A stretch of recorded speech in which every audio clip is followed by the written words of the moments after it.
আজ থেকে কয়েক শতাব্দী আগে ইউরোপে যখন একদিকে সামন্ত রাজাদের অত্যাচার অর্থনীতিকে কুক্ষিগত করেছে একটা শ্রেণী, আর একদিকে এই ধর্মান্ধ ধর্মধারী তথাকথিত ধর্মগুরুদের ধর্মের নামে ফতোয়াবাজির অত্যাচার, এটা যখন ইউরোপে চলছিল তখন স্তব্ধ হয়ে গিয়েছিল মানবতা বিজ্ঞান, স্তব্ধ হয়ে গিয়েছিল অগ্রগতি।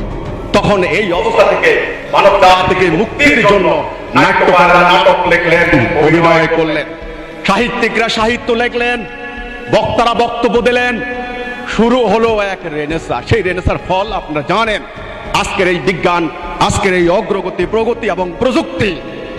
কিন্তু সেই ভারসাম্যহীন সভ্যতা দ্বিতীয় বিশ্বযুদ্ধের মাধ্যমে 13 কোটি বনি আদম খুন হওয়ার পর সেই প্রগতি যখন, সেই প্রযুক্তি যখন অন্যায় পথে মানবতার ক্ষতিকারক কাজে যখন ব্যবহার শুরু হলো, তখন সেই সভ্যতার স্বপ্ন দ্রষ্টাদের স্বপ্ন ভঙ্গ হয়েছে।